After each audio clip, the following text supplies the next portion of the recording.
You know, we live in a world just full of fakes, and we're all trying to figure out what's real.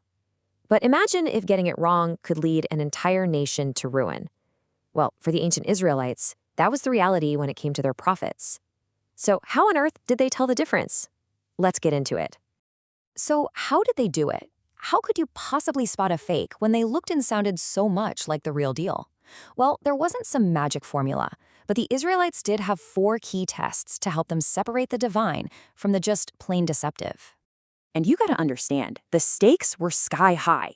This wasn't some friendly debate club. A false prophet wasn't just spreading a little misinformation. They were literally leading people away from God and ultimately toward total destruction. So let's look at the 4 tests they used to protect themselves. All right, first up, the divine call. This is the first test, and it's a big one. A true prophet didn't just decide to become a prophet. It wasn't a career choice. No, the job chose them. It all had to start with a direct, undeniable command from God himself. I mean, just think about how we choose careers today. We take aptitude tests, we go through vocational training, we pursue a personal goal. A prophet's call was the complete opposite of all that. It was a divine command, and it was so compelling, so powerful, that many of them, think of Jeremiah or Moses, actually tried to get out of it. This wasn't a career path. It was a destiny they couldn't escape. And here's the thing. God's call had nothing to do with your resume.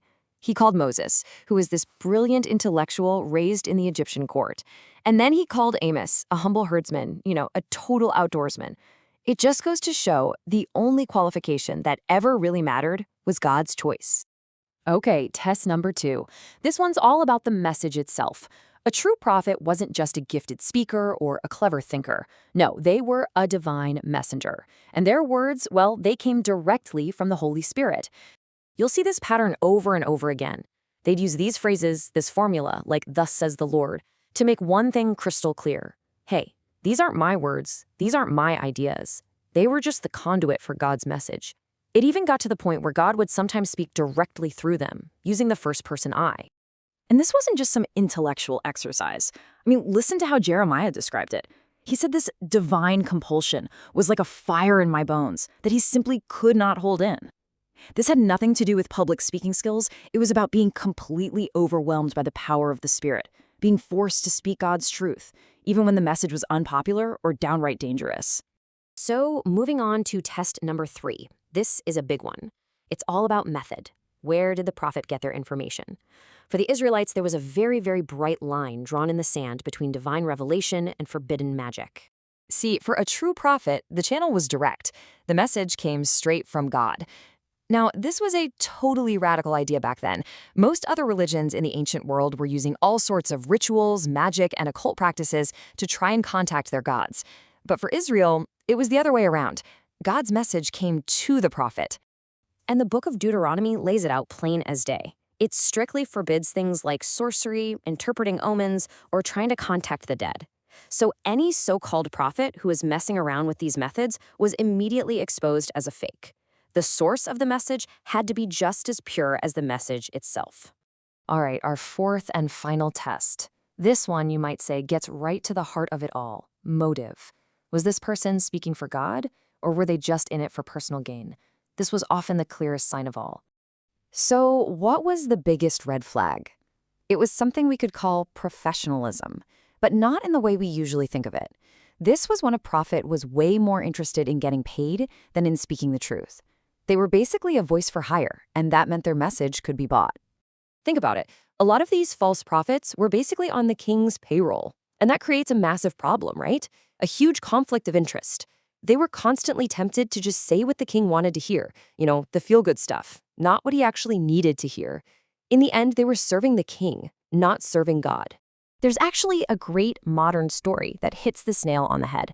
A famous singer was hired for a wedding. But when the time came, the bride was ready, the whole congregation was waiting, and the singer refused to sing. Why? Because she hadn't been paid yet.